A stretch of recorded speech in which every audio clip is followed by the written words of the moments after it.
Meus irmãos, bom dia, graça e paz a vocês aqui presentes e os nossos irmãos que nos assistem de suas casas também, pela internet. Sem mais delongas, abra sua Bíblia aí, na segunda carta de Pedro, capítulo 1. Como eu expliquei para alguns de vocês, os que estavam presentes aqui na última quarta-feira, e também aqueles que nos assistiam, o Wildeir, por causa da confirmação do Juninho com Covid, ele está também, como é o protocolo já costumeiro aí, sendo aplicado, ele está também de quarentena, uma vez que eles têm contato, estão na mesma casa.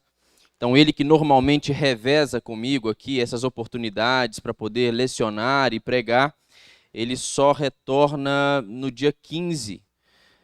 No caso, então, no próximo dia 17, no domingo à noite, ele vai estar aqui, se Deus quiser. Continuemos a orar por eles. E eu aproveitei essa oportunidade para que, então, nós pudéssemos estudar a segunda carta de Pedro. Então, nós vamos ler hoje aí os versos de número 12 até o número 21. Abram suas Bíblias aí. Eu farei a leitura e vocês acompanharão silenciosamente. 2 Pedro, capítulo 1, versos de 12 a 21. A palavra de Deus nos diz assim: Por esta razão sempre estarei pronto para trazer-vos lembrados acerca destas coisas, embora estejais certos da verdade já presente convosco e nela confirmados. Também considero justo, enquanto estou neste tabernáculo, despertar-vos com essas lembranças, certo de que estou prestes a deixar o meu tabernáculo, como efetivamente o nosso Senhor Jesus Cristo me revelou. Mas de minha parte, esforçar-me-ei diligentemente por fazer que, a todo tempo, mesmo depois da minha partida, conserveis lembrança de tudo. Porque não vos demos a conhecer o poder e a vinda de nosso Senhor Jesus Cristo segundo fábulas engenhosamente inventadas, mas nós mesmos fomos testemunhas oculares da sua majestade. Pois ele recebeu da parte de Deus Pai honra e glória, quando pela glória excelsa lhe foi enviada a seguinte voz: Este é o meu Filho amado, em quem me comprazo. Ora, esta voz vinda do céu, nós a ouvimos quando estávamos com ele no Monte Santo. Temos, assim, tanto mais confirmada a palavra profética, e fazeis bem em atendê-la, como a uma candeia que brilha em lugar tenebroso, até que o dia clareie e a estrela da alva nasça em vosso coração, sabendo primeiramente isto, que nenhuma profecia da Escritura provém de particular elucidação, porque nunca, jamais, qualquer profecia foi dada por vontade humana. Entretanto, homens santos falaram da parte de Deus, movidos pelo Espírito Santo. Mantenha a sua Bíblia aberta. À medida que nós formos estudando, nós iremos revisitar aqui alguns destes textos e outros mais. Feche seus olhos. Curve sua cabeça, vamos falar com o Senhor. Senhor Deus, nosso Pai, nós mais uma vez nos achegamos à presença do Senhor em oração. E a minha petição agora, a minha prece ao Senhor, ó Deus, é que o Teu Santo Espírito nos ilumine. Venha a nos iluminar, ó Deus, trazendo uma correta compreensão desta palavra que lemos, para que através, ó Deus, desta correta compreensão, nós possamos ser levados, ó Deus, a uma correta aplicação também à nossa própria vida. Nós cremos, ó Deus, que estamos diante desta palavra poderosa do Senhor. Desta palavra, ó Deus, que tem origem na vontade do Senhor e na poderosa ação do Teu Santo Espírito ao instruir, ó Deus, e inspirar homens do Senhor que escreveram essas palavras. E essas palavras perduraram ao longo da história e elas chegaram até nós.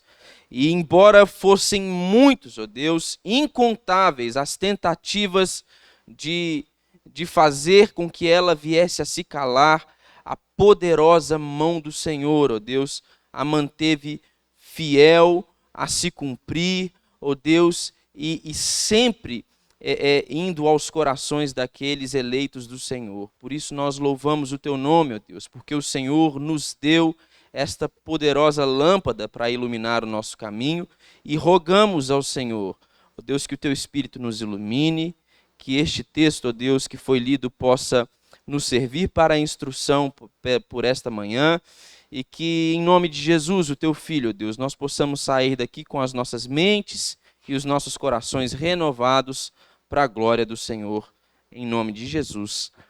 Amém. Bom, meus irmãos, nós, na nossa primeira oportunidade, na última quarta-feira, introduzimos então o nosso estudo a esta segunda epístola de Pedro.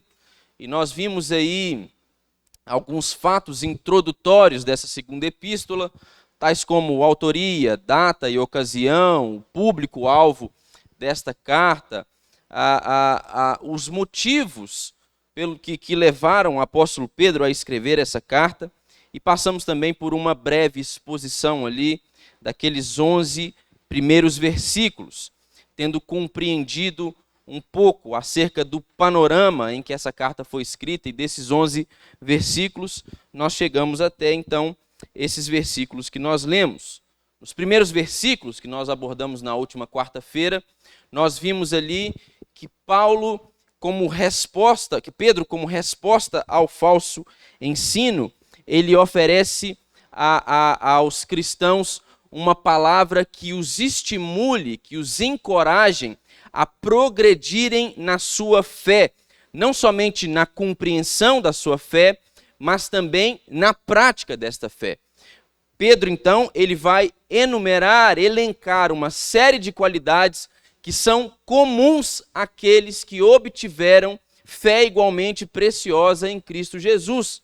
E estas qualidades, características abordadas ali por Pedro, elas devem estar presentes na vida desses cristãos.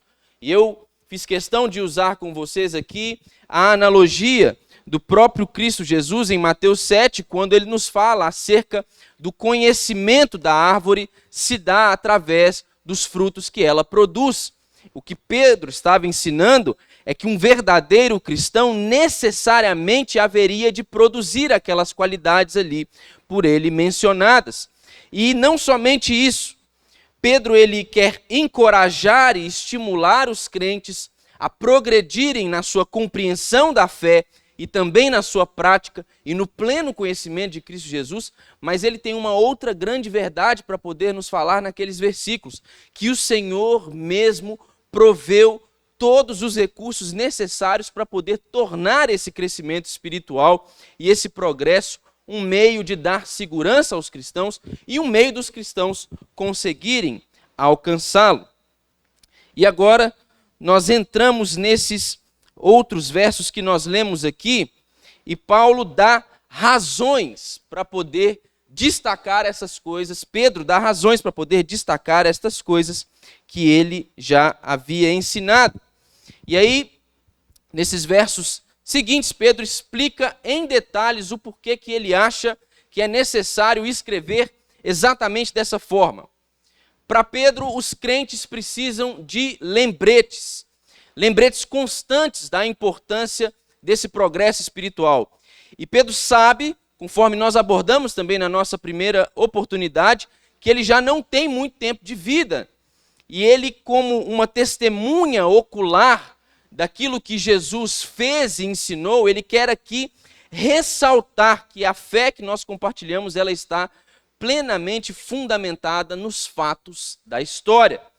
Pedro ele estava consciente da comissão vitalícia que ele havia recebido do Senhor Jesus de encorajar os seus amigos no crescimento espiritual. E ao escrever agora esses versos que nós lemos, ele está garantindo que eles terão mais mais um lembrete depois da morte dele. Embora os cristãos eles já estejam certos da verdade, conforme ele mesmo afirma, é tarefa regular do pregador, de Pedro aqui no caso, deste mestre, colocar estas coisas diante deles, e é isso que ele está fazendo. E aí nós chegamos ao verso 12 que nós lemos, e a palavra de Deus diz assim: por esta razão, sempre estarei pronto para trazer-vos lembrados acerca destas coisas.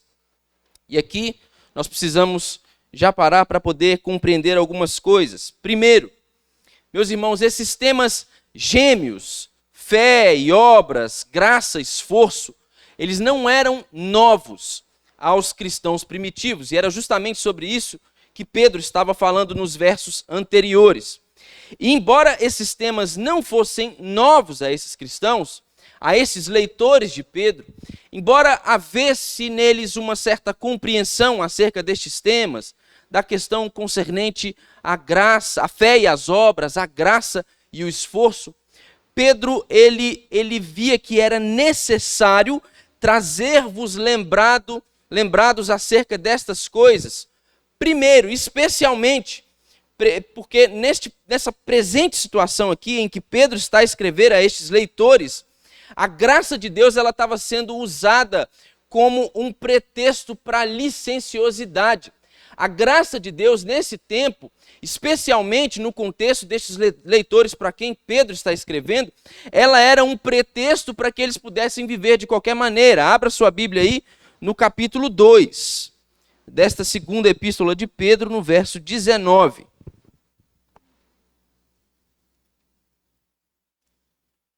Pedro falando aqui aos falsos mestres, diretamente, oferecendo aí o seu embate aos falsos ensinos que estavam ali naquela igreja, ele diz o seguinte: prometendo-lhes liberdade, quando eles mesmos são escravos da corrupção, pois aquele que é vencido fica escravo do vencedor. E veja também Romanos, abra sua Bíblia aí em Romanos, no capítulo 6, no verso 1, vamos ver um paralelo aí com o que Paulo ensinava a respeito desta graça, tendo sido manifesta aos crentes, ser agora utilizada por eles como pretexto para viver de qualquer maneira. Olha o que Paulo diz no primeiro versículo de Romanos 6. Que diremos, pois? Permaneceremos no pecado para que a graça seja mais abundante? Esta graça de Deus, ela estava a ser utilizada pelos falsos mestres com seus falsos ensinos como pretexto para uma vida libertina, para uma vida de suposta liberdade que, segundo o verso 19 do capítulo 2 e segundo Pedro, na verdade só os tornava escravos da corrupção. E não somente isso, mas este era um tempo em que o conhecimento de Deus, ele era tido, ele era utilizado, ele era ensinado como sendo um substituto para a obediência. Abra sua Bíblia aí agora na primeira carta de João.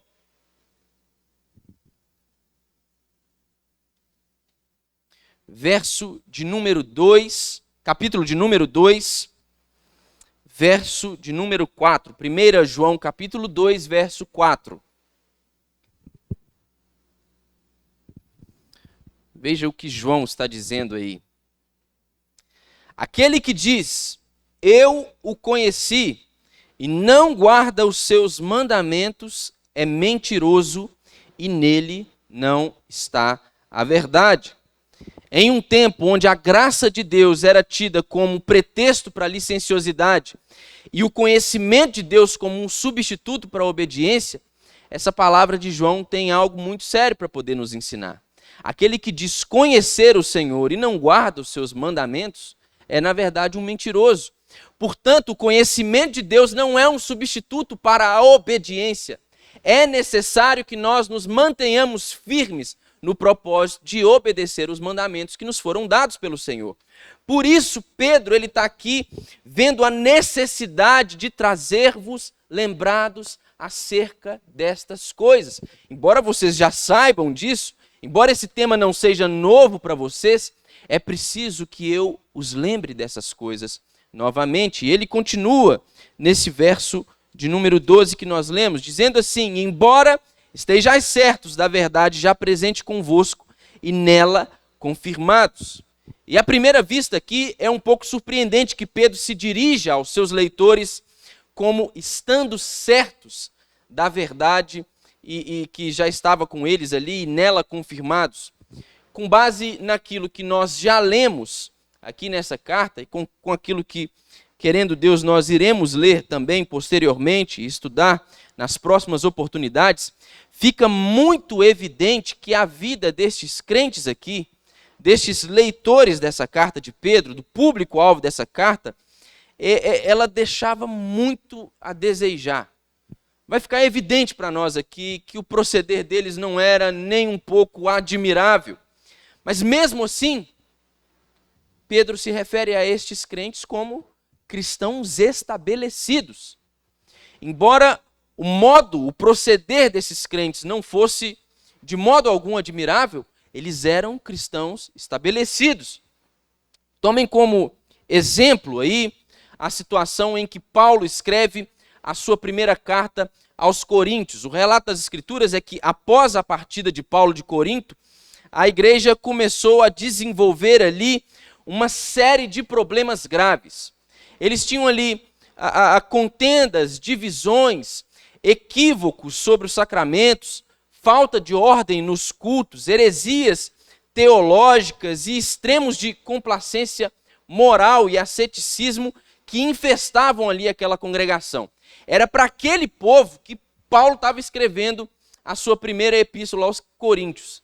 E mesmo escrevendo para esse povo que apresentava uma série de erros, Paulo, no verso 2 ali, na sua apresentação no capítulo 1, ele refere-se àquele público-alvo dele como igreja de Deus e santificados em Jesus Cristo, e não poucas vezes, meus irmãos, Paulo os chama ou refere-se a eles como sendo irmãos. Isso é demasiadamente misterioso para nós aqui.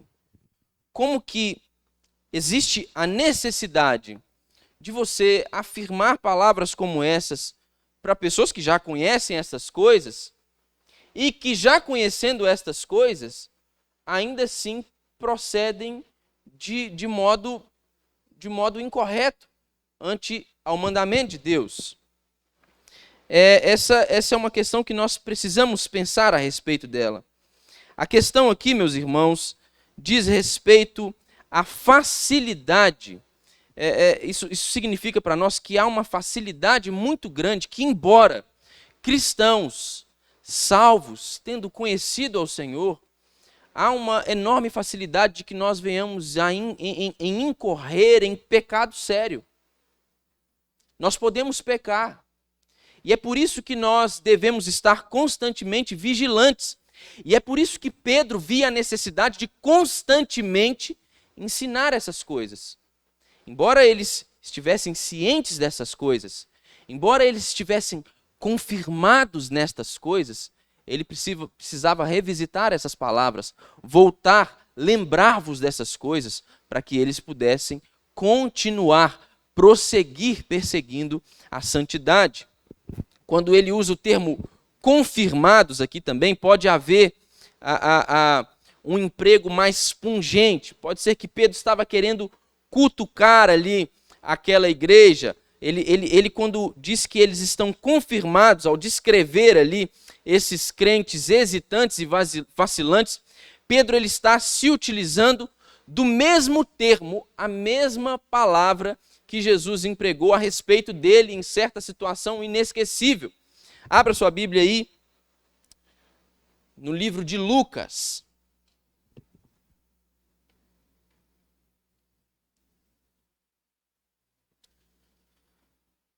Lucas capítulo 22, verso 32.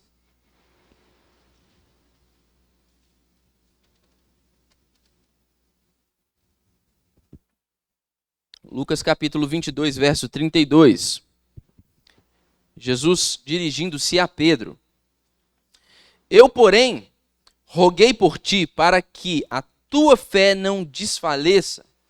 Tu, pois, quando te converteres, fortalece os teus irmãos. Que situação é essa aqui? Jesus havia, mais uma vez, predito ali a sua morte. E Pedro, como nós sabemos ali, com todo aquele seu ímpeto e aquela personalidade que lhe era comum, ele fala o que? Eu estou pronto para ir com o Senhor. A gente vai morrer junto. O Senhor pode ficar tranquilo, porque ninguém vai fazer nada com o Senhor, não. E se tiver que matar o Senhor, eu morro também. E o que Jesus fala com ele? Sr. Pedro, deixa eu te avisar um negócio. Antes do galo cantar hoje, você vai me negar 3 vezes. E Pedro acha aquilo um absurdo e o Senhor o repreende. Mas aí nós chegamos a este texto aqui de Lucas, quando Jesus fala com ele: eu, porém, roguei por ti para que a tua fé não desfaleça. Tu, pois, quando te converteres, fortalece os teus irmãos. E esse termo fortalece aqui é o mesmo utilizado por ele quando ele diz confirmados, é o mesmo traduzido por confirmados. O termo é o grego esterizo, que significa tornar estável, colocar firmemente, fortalecer ou confirmar. Pedro está se utilizando deste mesmo termo que Jesus empregou a respeito dele. Embora ele fosse instável, Jesus sentia a certeza de que ele estava estabelecido na verdade, Pedro estava estabelecido na verdade, e ele não poderia apostatar de modo algum. E é a mesma coisa que Pedro está fazendo sobre os seus irmãos e os seus leitores. Ele estava certo que, embora fossem instáveis, ele tinha a clareza de que eles estavam estabelecidos na verdade, portanto, eles não poderiam apostatar da sua fé. E aí nós chegamos ao verso de número 13. E Pedro continua assim: também considero justo, enquanto estou neste tabernáculo, despertar-vos com essas lembranças. Pedro está bem consciente aqui, meus irmãos, de que este fim a que ele se refere, ou seja, o fim da sua própria vida, a sua morte, talvez ele não esteja muito distante. Se de fato essa carta foi escrita no século I, na década de 60, como nós abordamos aqui no nosso primeiro estudo, nós sabemos que este era um tempo em que Roma, onde Pedro estava sob o governo de Nero. E os cristãos, eles estavam ficando cada vez mais impopulares ali em Roma. Portanto, não seria necessário para um líder cristão eminente, como era o caso de Pedro, usar de visão profética para poder prever uma morte repentina e violenta. Isso de fato poderia acontecer a qualquer momento, porque era o que Nero estava a fazer a todo tempo, enquanto governava sobre Roma. Ele estava constantemente atentando contra a vida dos cristãos, quanto mais um líder tão conhecido como era Pedro, e que estava ali em Roma. Portanto, ele poderia de fato estar diante da morte, e isso não quer dizer necessariamente que ele estava tendo uma visão profética, uma revelação da parte de Deus. Ele tinha a clareza disso por causa dos eventos que se sucediam ali. E como todos os cristãos primitivos, Pedro, ele estava consciente da transitoriedade da vida. E é justamente isso que nós vemos nesse verso de número 13 que nós lemos. Vejam bem, os homens de fé, meus irmãos, no Israel de Deus, eles sempre tinham sido moradores de tendas. E é por isso que nesse verso de número 13 aqui, ele se utiliza dessa metáfora. Também considero justo, enquanto estou neste tabernáculo, despertar-vos com essas lembranças. Abra sua Bíblia aí em Hebreus, para que a gente entenda um pouco melhor essa metáfora. Em Hebreus, no capítulo 11, verso 9.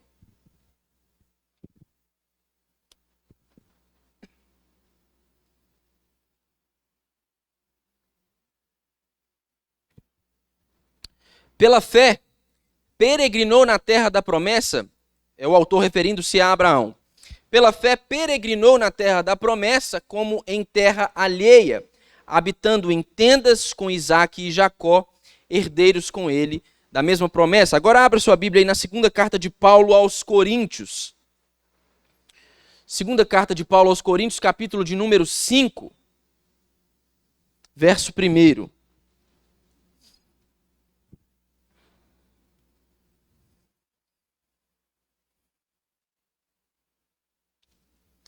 Palavra de Deus dizendo: sabemos que se a nossa casa terrestre deste tabernáculo se desfizer, temos da parte de Deus um edifício, casa não feita por mãos, eterna nos céus. Como Paulo aqui, Pedro, ele está empregando a mesma metáfora de levantar o acampamento como sendo a referência que ele faz ali à morte. E é provável que os dois escritores aqui eles foram influenciados por este tema da peregrinação e pelo fato de que no Antigo Testamento nós temos o relato de vários homens de fé ali do Israel de Deus que eram moradores de tenda. E este é um fato amplamente destacado no Antigo Testamento. Por isso, Pedro se utiliza dessa metáfora. E ele segue no verso 14 dizendo: certo de que estou prestes a deixar o meu tabernáculo, como efetivamente o nosso Senhor Jesus Cristo me revelou. Abra sua Bíblia em João. Evangelho segundo escreveu o apóstolo João, capítulo 21.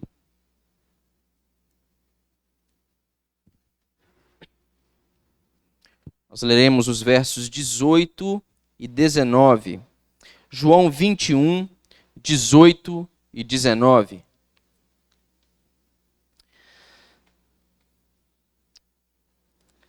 A palavra diz assim: em verdade te digo que, quando eras mais moço, tu te cingias a ti mesmo e andavas por onde querias. Quando, porém, fores velho, estenderás as mãos e outro te cingirá e te levará para onde não queres. Disse isto para significar com que gênero de morte Pedro havia de glorificar a Deus. Depois de assim falar, acrescentou-lhe: segue-me. Então Pedro escreve a estes seus leitores aqui esta lembrança consciente não somente da transitoriedade da vida, conforme ele faz menção no verso anterior, mas como também da ocasião que fora registrada aqui por João em seu evangelho, onde Jesus ele profetizou um término drástico para a vida de Pedro, mediante a crucificação. Era isso que Jesus estava falando com Pedro. O mesmo Pedro que havera negado Jesus 3 vezes conforme Jesus o havia confirmado, se encontrou com Jesus agora na praia e ali dentro daquela conversa, onde o Senhor faz aquelas fatídicas perguntas ali a Pedro: Pedro, tu me amas? E nós sabemos todo o decorrer daquele diálogo. No final disso tudo, Jesus começa a narrar agora qual que é a responsabilidade de Pedro, e não só a narrar a responsabilidade de Pedro, mas também a narrar aquilo que estava para acontecer com ele. E o fim dessa conversa é este: é Jesus predizendo aqui a morte de Pedro, e não só falando que ele haveria de morrer, mas falando como ele haveria de morrer. Por isso Pedro estava tão consciente disso, por causa das palavras que foram proferidas de Jesus com relação a ele. E aí, meus irmãos, nós temos muita coisa para poder aprender com Pedro aqui. Nós temos muitas coisas para poder aprender com Pedro diante da morte. Pedro, diante dessa situação, nos ensina muito. Já havia anos que Pedro estava convivendo com a morte. Pedro sabia que o seu destino seria morrer de maneira horrível e violenta. E mesmo assim, ele consegue falar sobre a morte dessa maneira maravilhosa como ele fala. Sem qualquer tipo de medo, ou lástima, ou rancor. Pedro poderia estar se referindo à morte aqui como alguém rancoroso, alguém desgostoso com tudo aquilo que ele havia feito, como alguém que dedicou a sua vida inteira ao Senhor Jesus e a tudo aquilo que Jesus o ensinou, e ele se comprometeu a ensinar também, a continuar a dizer aquelas palavras, e o fim dele, tendo obedecido o seu mestre, agora é morrer. Pedro poderia estar desgostoso, guardando rancor, mas não. Pedro fala da morte de uma maneira muito tranquila, como quem não tem medo, como quem não guarda qualquer tipo de ressentimento. Para Pedro, morrer significa entrar no reino eterno de Deus. Para Pedro, a partida deste mundo significa ir para um outro lugar que Deus preparou para ele.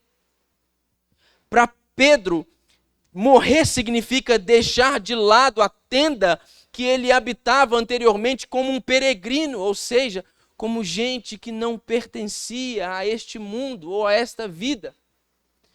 Para Pedro, morrer significava finalmente chegar em casa.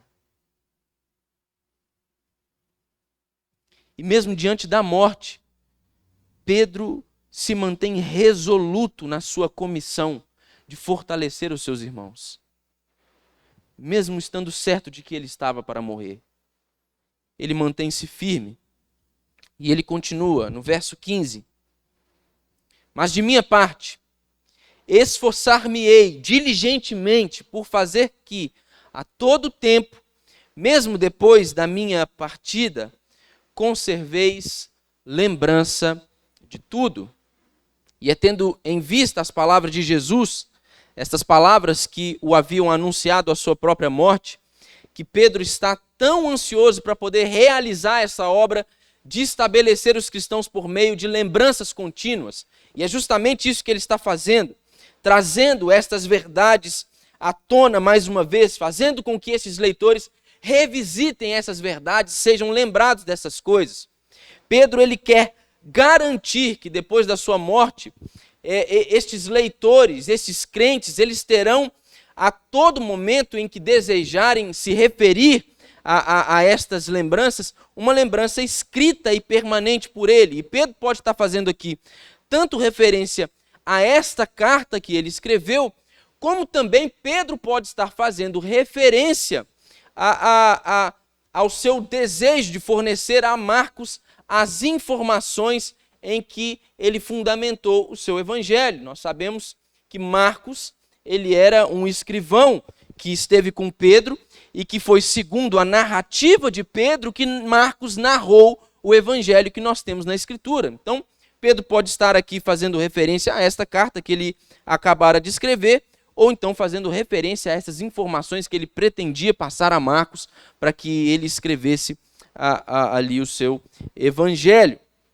E aí nós entramos em uma subdivisão que não fica clara para nós aqui nas nossas Bíblias, mas que agora adentra a uma outra temática, que são os versos de 16 a 18, onde Pedro vai nos mostrar que a fé está fundamentada nos fatos. A segurança de Pedro quanto ao seu próprio futuro, que é também a razão dele estar ali a encorajar os seus irmãos e os seus leitores para com o crescimento espiritual, ela está fundamentada na experiência pessoal do poder e da presença do Senhor Jesus e não em fábulas inventadas. A garantia que Pedro tem acerca desse ensino que ele está a proferir para os seus leitores é o fato de que ele era uma testemunha ocular. Ele havia presenciado estes fatos históricos que dizem respeito à vida de Jesus e é por isso que ele estava a ensinar estas coisas. E ele começa dizendo no verso 16: porque não vos demos a conhecer o poder e a vinda de nosso Senhor Jesus Cristo, seguindo fábulas engenhosamente inventadas, mas nós mesmos fomos testemunhas oculares da sua majestade. Porque não vos demos a conhecer o poder e a vinda do nosso Senhor Jesus Cristo. Pedro pode estar muito bem se referindo ao fato da primeira vinda, ao fato de ter presenciado tanto o ensino quanto a manifestação poderosa de Deus em Cristo Jesus através dos milagres que ele operava. Então Pedro está falando o quê? Eu não estou falando com vocês de um Jesus, do seu poder e de uma vinda que foi inventada por alguém. Eu presenciei estas coisas, eu vi estas coisas, eu estou respaldado por fatos históricos. Isso de fato aconteceu. ele não está se apoiando em fábulas. Aqui Pedro, claramente, ele está também se defendendo contra alguma acusação dos falsos mestres que não fica clara para nós. Mas Pedro está argumentando que quando ele fala do poder presente do Senhor ressuscitado para poder equipar os cristãos para a vida santa, e quando ele fala do futuro glorioso que aguarda o cristão fiel, ele não é culpado nem de exagero e nem de especulação. Ele está a falar a verdade. Estas são, respectivamente, as manifestações presente e futura do Jesus histórico e cuja realidade pode dar testemunho pessoal. Pedro pode dar o seu testemunho pessoal acerca desses eventos históricos a respeito da vida de Jesus. E ele continua no verso de número 17, dizendo assim: pois ele recebeu da parte de Deus Pai honra e glória quando pela glória excelsa lhe foi enviada a seguinte voz: este é o meu filho amado em quem me comprazo. E esta voz aqui, meus irmãos, a voz do céu que falou tanto no batismo quanto na transfiguração, ela combina as profecias da coroação do Filho de Deus no livro de Salmos, no capítulo 2, no verso 7, e também a profecia da ordenação do servo sofredor em Isaías, no capítulo 42, no verso de número 1. Vamos ler esses textos aí. Primeiro, o texto de Salmos 2, Salmo de número 2, verso 7.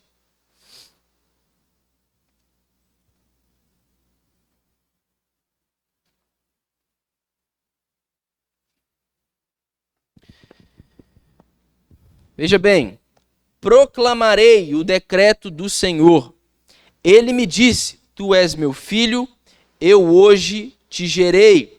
Isaías 42, verso 1. O texto nos diz assim: eis aqui o meu servo, a quem sustenho, o meu escolhido, em quem a minha alma se compraz. Pus sobre ele o meu espírito, e ele promulgará o direito para os gentios. Portanto, esta voz do céu que falou tanto no batismo de Jesus, quanto também no episódio da sua transfiguração, é uma confirmação e uma combinação destas duas profecias aí do Antigo Testamento.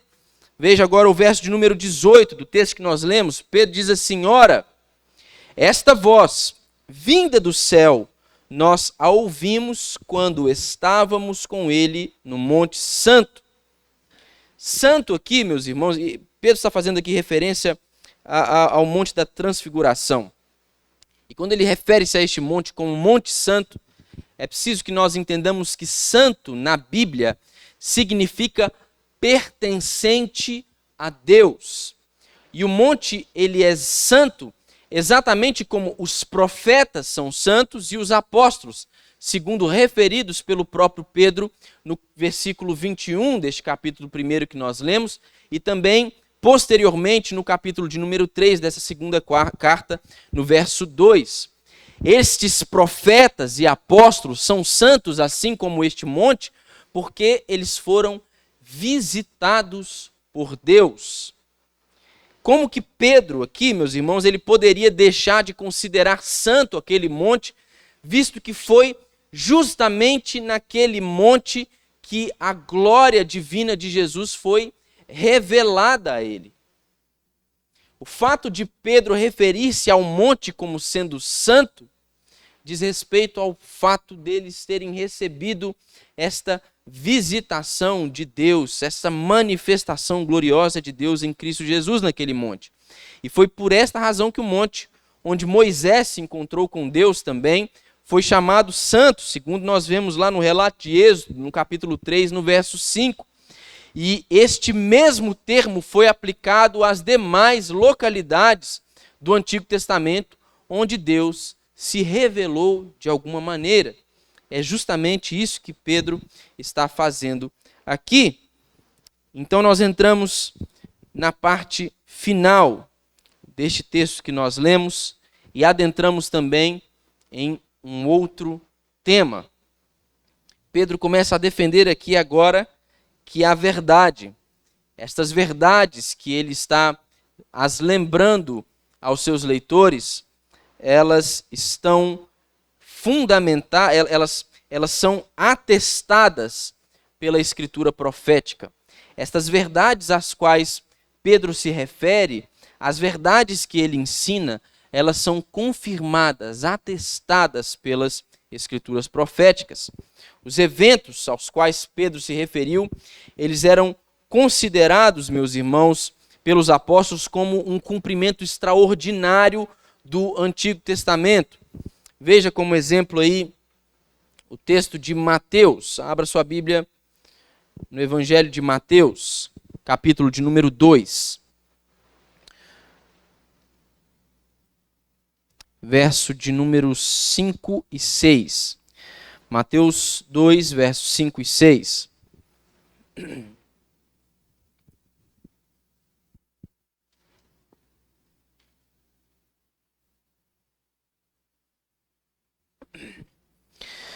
Em Belém da Judéia, responderam eles, porque assim está escrito por intermédio do profeta. E tu, Belém, terra de Judá, não és de modo algum a menor entre as principais de Judá, porque de ti sairá o guia que há de apacentar o meu povo Israel.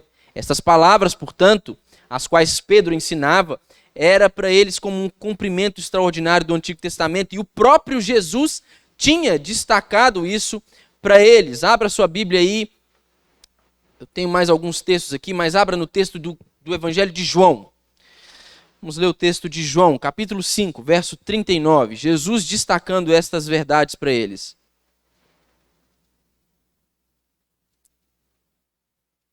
João 5, 39.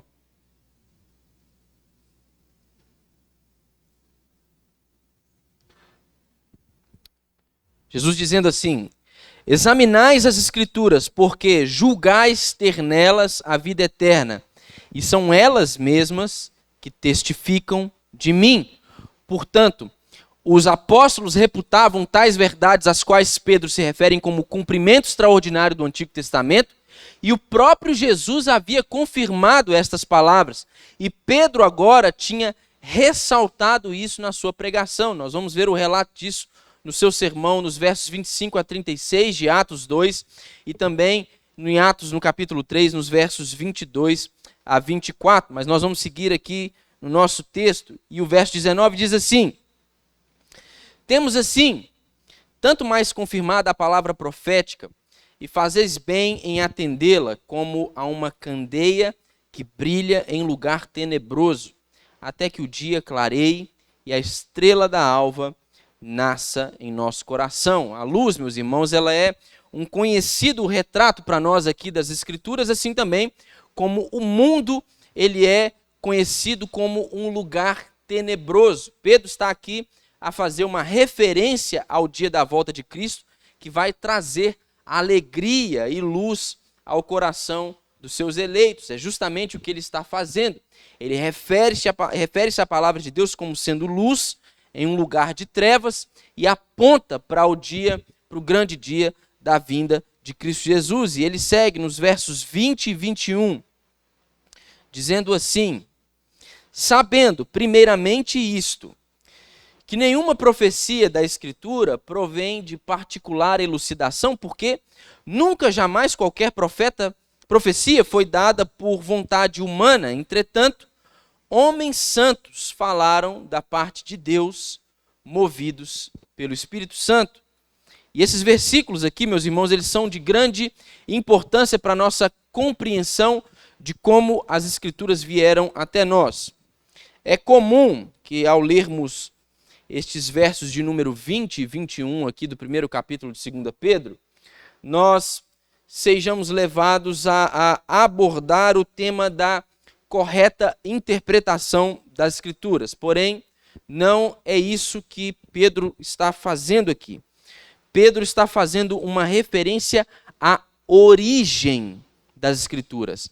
Pedro está fazendo referência à inspiração das Escrituras e não à interpretação das Escrituras. Do outro modo, o versículo de 21, se nós estivéssemos nos referindo aqui a uma correta interpretação bíblica, se Pedro estivesse falando sobre isso, o verso de número 21 perderia um pouco de sentido, não se enquadraria com o texto. Pedro, então, está falando aqui sobre a origem da Escritura e não a compreensão das Escrituras. É sobre esse tema que ele está tratando. E embora Deus ele tenha usado homens com todos os seus diferentes panos de fundos, interesses e temperamentos para poder transmitir a sua palavra, ao mesmo tempo Deus os conduziu enquanto eles falavam e escreviam essa palavra. Pedro, pois, ele está aqui falando sobre a origem divina da Escritura. Aqueles que interpretam este texto como sendo uma referência a uma correta interpretação bíblica, eles vão nos dizer que Pedro está ali estabelecendo um meio como os cristãos deveriam ler e interpretar as Escrituras, quando na verdade Pedro está atestando que a origem da Escritura é divina, que Deus, através do seu Espírito Santo, inspirou os seus servos a escrever estas palavras. E é isso o que ele está ensinando aqui para os seus leitores. E este ensino ele é profundamente importante para nós ainda hoje. Porque nós vivemos um tempo onde é muito comum que as pessoas elas tenham a tendência de querer desacreditar a Bíblia sob qual argumento? Sob o argumento de que, mas esse livro foi escrito há tanto tempo, né? A chance de que haja contradição entre esses ensinos aqui é muito grande. Ou principalmente, e o que me assusta muito é ouvir este argumento dentro da igreja, é o argumento de que a Bíblia é um livro que foi escrito por homens. Quantos de nós já não ouvimos este argumento? Quando você precisa talvez repreender, exortar, ou até mesmo encorajar uma pessoa dentro do seu convívio pessoal ali, e eu estou me referindo aqui a situações onde nós temos de lidar com uma pessoa que diz ser crente, cristã, crente em Cristo Jesus. Às vezes a gente vai se munir ali então da palavra de Deus para poder instruir a pessoa, e a pessoa ela está convencida de que aquela palavra ali não é tão atual, ou não vai surtir tanto efeito, porque ela foi escrita por homem. Isso aqui é um livro escrito por homens. E Pedro está dizendo aqui, de fato, é um livro escrito por homens, inspirados pelo Espírito Santo de Deus. Isso é o que nós aprendemos quando estudamos o que a teologia chama de hermenêutica. E aí a hermenêutica ela vai tratar sobre os princípios de interpretação bíblica, de fato. Mas quando nós estudamos a hermenêutica, nós vamos perceber este que é um aspecto presente no método de interpretação que nós, normalmente, da tradição reformada, nós nos utilizamos dele. Nós entendemos que a Escritura é o quê? É um livro divino humano. E isso expressa justamente aquilo que Pedro está dizendo. É um livro divino por ter sido inspirado pelo Espírito Santo de Deus, ter sido soprado àqueles homens cheios do Espírito Santo de Deus, mas é um livro humano porque Deus se muniu, utilizou como instrumento estes homens. E aí, meus irmãos, nós precisamos ter clareza quanto a estas questões na nossa experiência de fé. Nós não podemos nos deixar ser levados por este tipo de argumento que tem a tendência de pensar que por ter sido a Bíblia um livro escrito por homens, então ele não tem validade para nós hoje. Esta é a palavra, a santa palavra de Deus ensinada aos homens. Esta é a palavra de Deus, meus irmãos. Isso aqui não é uma profecia, conforme Pedro vai dizer aqui, que jamais qualquer profecia foi dada por vontade humana, referindo-se a essa palavra, mas, entretanto, homens santos falaram da parte de Deus, movidos pelo Espírito Santo. Nós estamos diante do próprio Deus a falar conosco, quando nós estamos diante da sua palavra.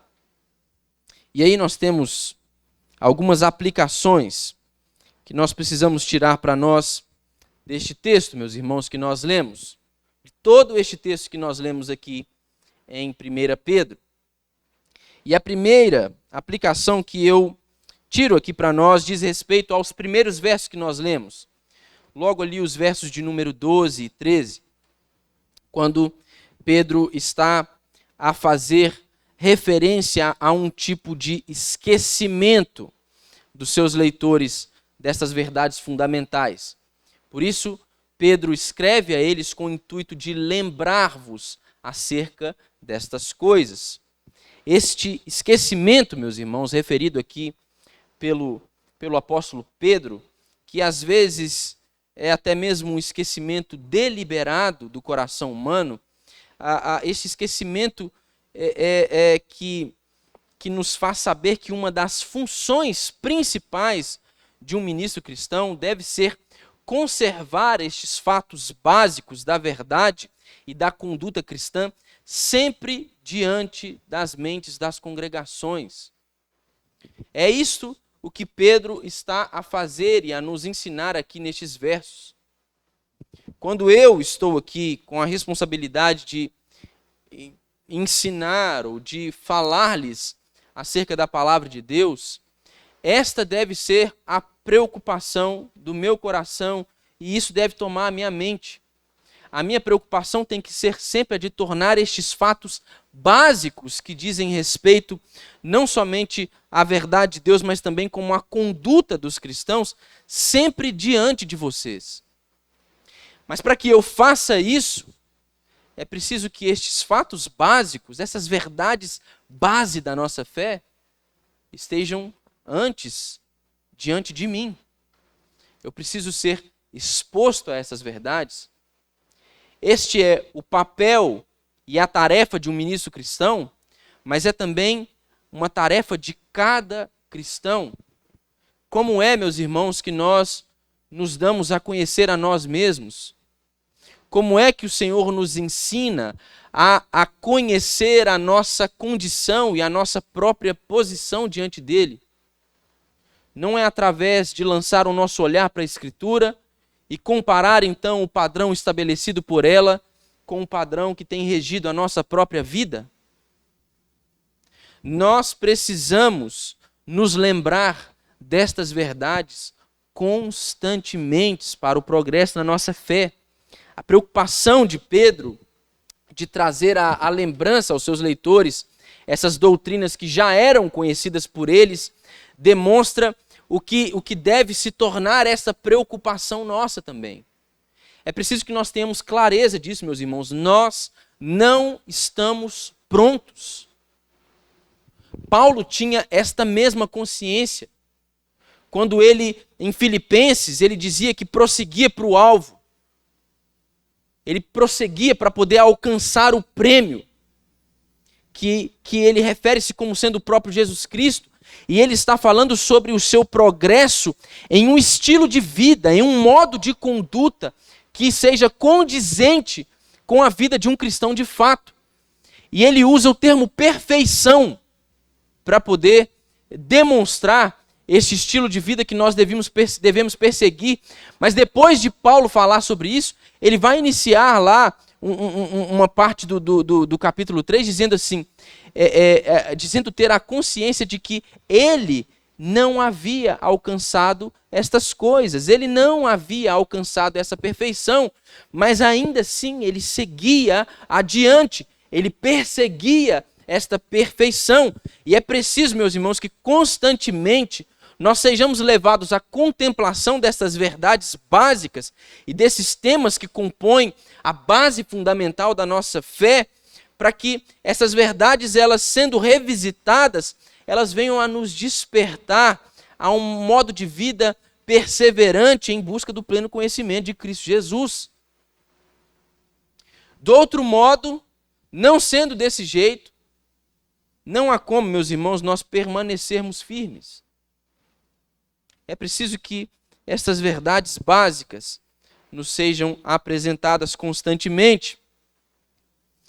A advertência de Pedro, ali no verso de número 13 que nós lemos, é também uma advertência que nos é muito séria. Eu fiz uma rápida menção sobre ela. É a advertência ao fato de que é muito fácil para aqueles que têm sido cristãos por algum tempo, eles decaírem em pecado.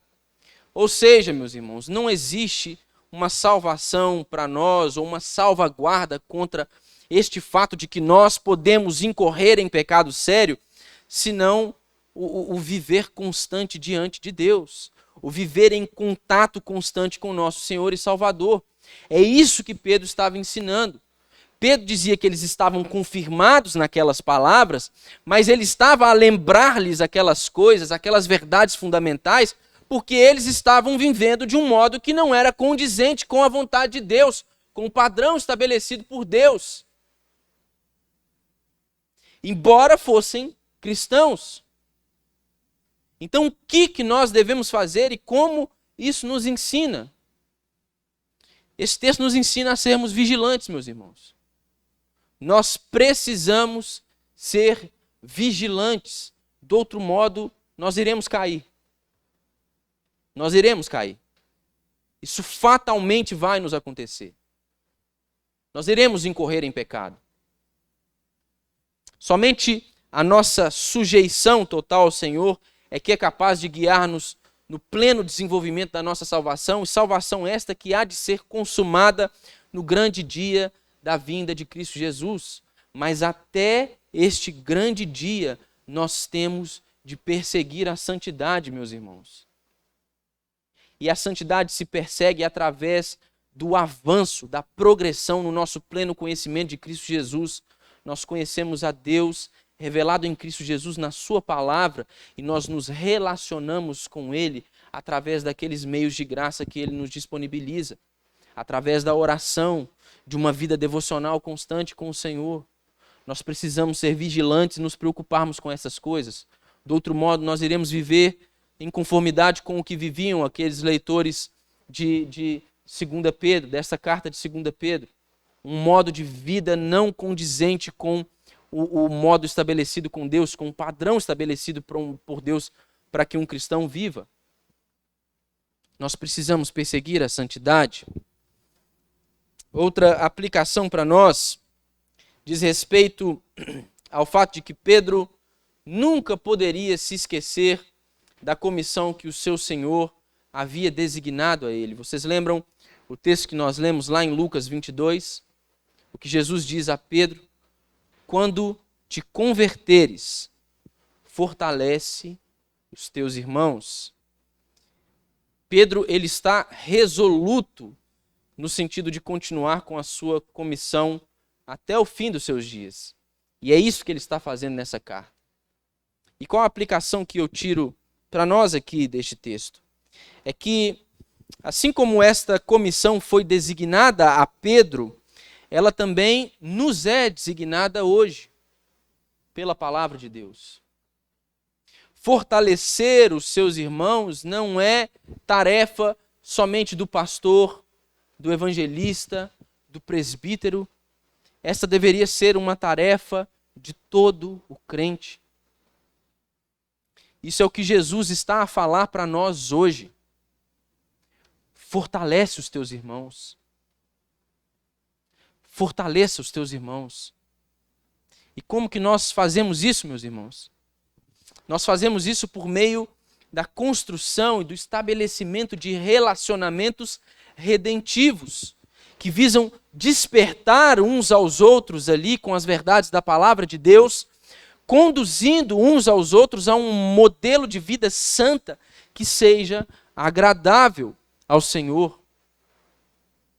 Paulo, lá em Colossenses, no capítulo 3, vai nos dizer coisas muito importantes a respeito do modo como nós devemos nos relacionar uns com os outros, do que deve estar presente nas nossas conversas, do modo como nós devemos nos preocupar em edificar uns aos outros. A palavra de Deus para nós é esta: fortalece os teus irmãos. Esta é a vontade de Deus, através do sacerdócio universal de Cristo Jesus, meus irmãos. Que todos nós sejamos como seus arautos, a proclamar a verdade de Deus, para poder firmar os passos do nosso irmão, para poder abençoá-lo, para poder confirmá-lo nessas verdades.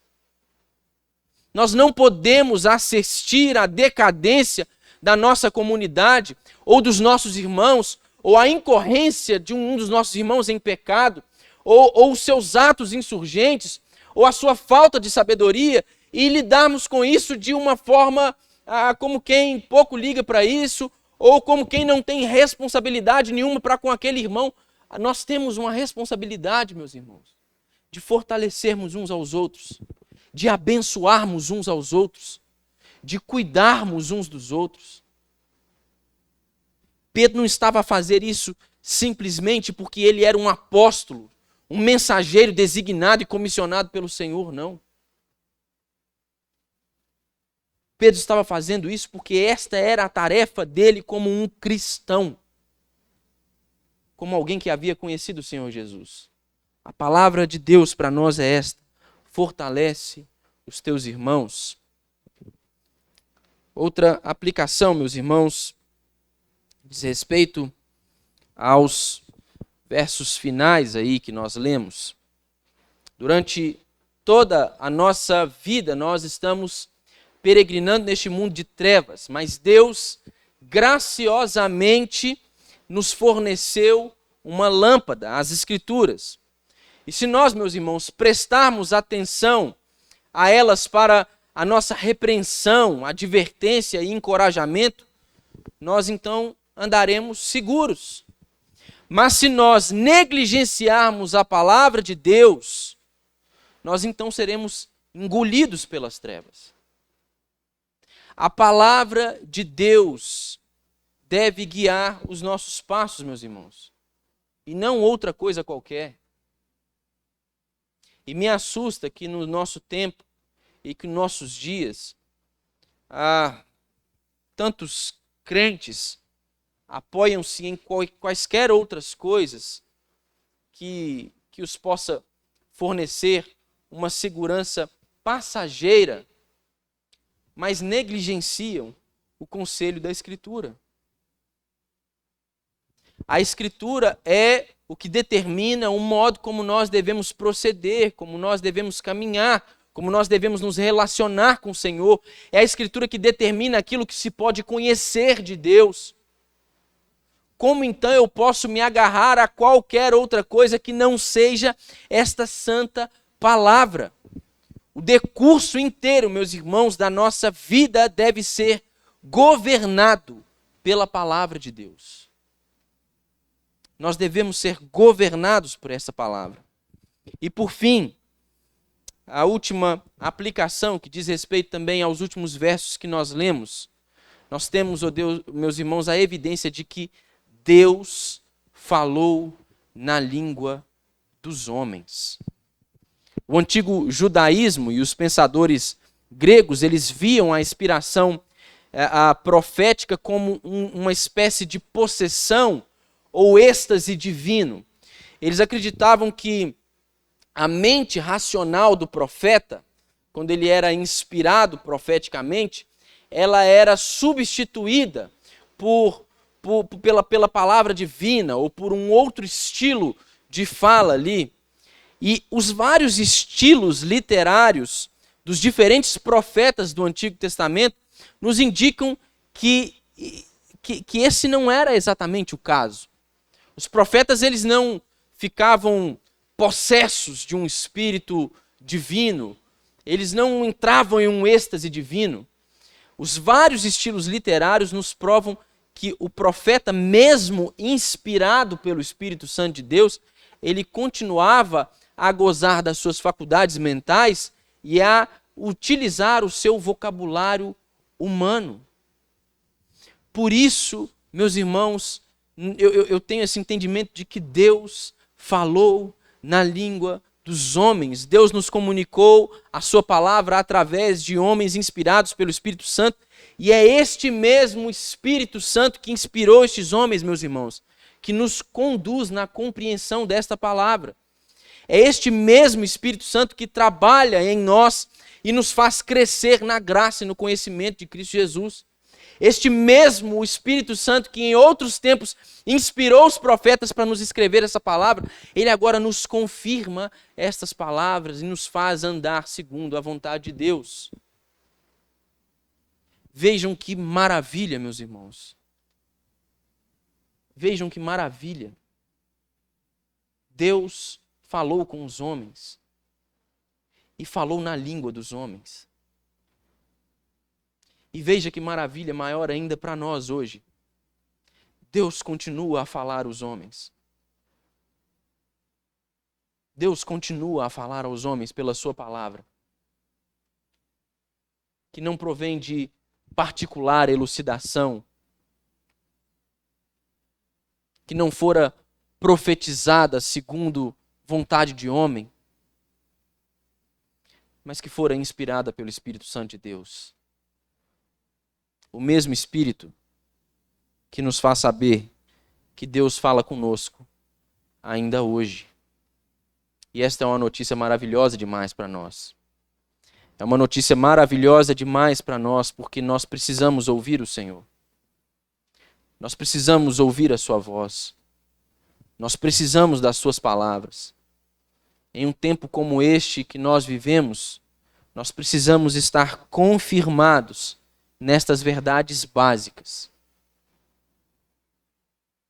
para que então nós possamos permanecer firmes, para que então nós possamos ser fortalecidos e para que então nós possamos glorificar ao Senhor com a nossa vida e desenvolver a nossa salvação, perseguindo a santidade, até aquele grande dia em que nós estaremos definitivamente, de uma vez por todas, confirmados no Senhor, achados em Cristo Jesus e haveremos de habitar com o Senhor por toda a eternidade.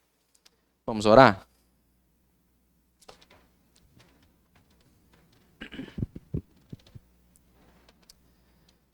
Senhor, a Tua palavra é viva. A Tua palavra é viva. E eu rogo ao Senhor, ó Deus, para que esta mesma palavra, viva, eficaz, poderosa, atual, esta semente dessa Tua palavra que nós lemos aqui e discorremos sobre ela nesta manhã, eu oro ao Senhor para que esta palavra gere frutos no nosso coração, Senhor. E oro ao Senhor para que estes frutos possam ser percebidos por aqueles com quem nós vivemos cotidianamente. Nós precisamos, ó Deus, como cristãos, como filhos do Senhor, como eleitos de Deus, ser como boa árvore que frutifica para a glória do Senhor, porque esta é a vontade expressa do Senhor na Tua palavra. A vontade do Senhor é que nós venhamos a dar muito fruto. E eu oro ao Senhor, ó Deus, pela minha própria vida, pela vida dos meus irmãos que estão aqui presentes e pela vida daqueles meus irmãos que estão assistindo das suas casas. Se nós, ó Deus, temos de algum modo negligenciado a Tua palavra, se nós de alguma forma temos, ó Deus, negligenciado essas verdades básicas e fundamentais à nossa fé, eu rogo, ó Deus, a misericórdia do Senhor sobre a vida de nós todos. E o poder do Senhor, ó Deus, a nos fazer frutificar para a glória do Senhor. Nós queremos, ó Deus, ser crentes, cristãos, servos que dão frutos. Senhor, nós queremos que a Igreja Presbiteriana Iguaçu seja uma igreja frutífera. Nós queremos dar frutos na nossa sociedade, no bairro aqui onde nós estamos inseridos. Nós queremos experimentar, ó Deus, da graça e do poder do Senhor a nos permitir, ó Deus, ver aquilo que o Senhor está fazendo e também participar daquilo que o Senhor está fazendo. O Senhor faça dessa comunidade uma comunidade frutífera, para a glória do Senhor. Deus, que a palavra do Senhor encontre lugar nos corações, que cada momento, que cada vez em que nos assentarmos aqui, ó Deus, que nos juntarmos aqui para ouvirmos a Tua palavra e que dela ouvirmos, ó Deus, que nós sejamos confirmados na verdade do Senhor e que nós sejamos, ó Deus, impulsionados, encorajados a progredir na nossa fé, a crescer no conhecimento e na graça de Cristo Jesus e a dar frutos, ó Deus, para o reino do Senhor. Senhor, nos faça compreender que sem esta palavra do Senhor como guia, como lâmpada em terra tenebrosa, sem esta palavra, ó Deus, nós seremos arruinados. Mas nós queremos ser conhecidos, ó Deus, como uma igreja que caminha segundo o conselho da vontade de Deus em Cristo Jesus, revelado por meio da sua palavra. Nós queremos ser uma comunidade que é reconhecida por ser fiel ao Evangelho. Nós queremos ser um povo que é reconhecido por, através de relacionamentos redentivos, do aconselhamento mútuo, um povo que fortalece uns aos outros na palavra da verdade. Nós queremos ser conhecidos como gente que crê, ó Deus, que esta palavra não é palavra de homens, mas é palavra do Senhor, e que ela tem a supremacia sobre as nossas vidas.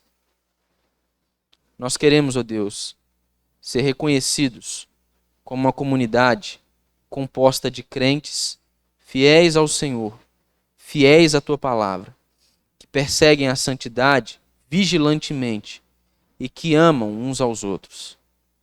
Que o Senhor nos ajude, que o Senhor tenha misericórdia de nós. Essa é a minha oração, em nome de Jesus Cristo, o Teu Filho amado. Amém.